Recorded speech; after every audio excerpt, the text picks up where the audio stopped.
बारिश बहुत तेज हो रही थी।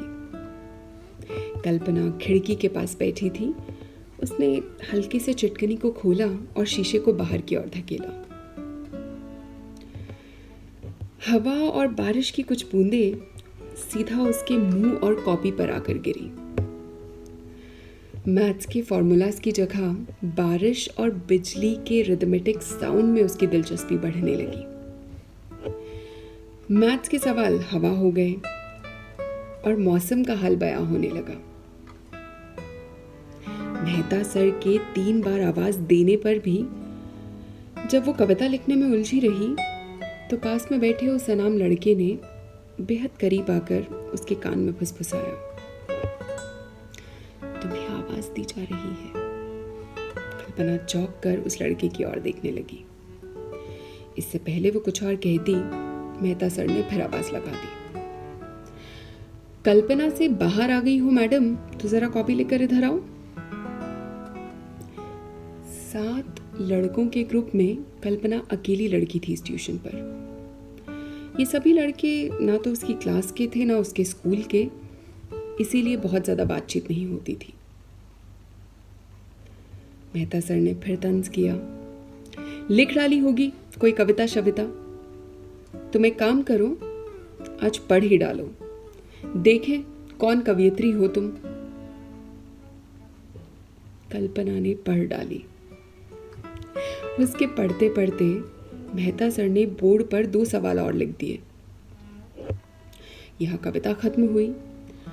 वहां सबको सवालों के जवाब लिखने को कहा गया और कल्पना को घर जाने को। कल्पना ने बहस नहीं की।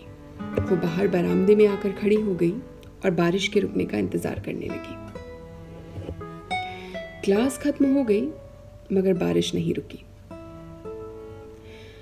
कल्पना दीवार से सटकर बारिश से धुलते पेड़ों को निहार रही थी कि उस अनाम और नए लड़के ने आकर उसकी एकाग्रता तोड़ी।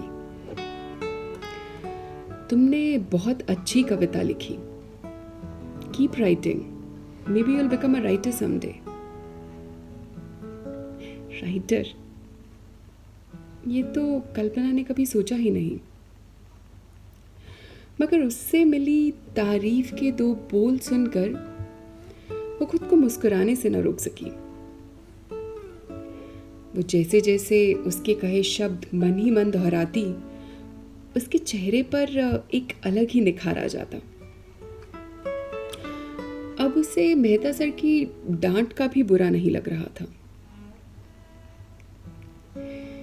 किसी के तारीफ के 2 बोल आप में एक नया उत्साह और स्फूर्ति भर देते हैं।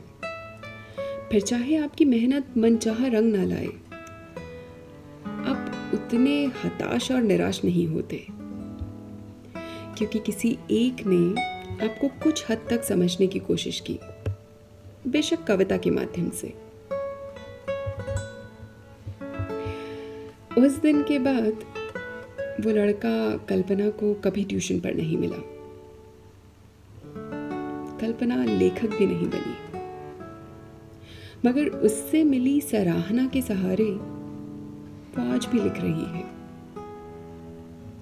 कोई पढ़े या ना पढ़े, वो लिखती है।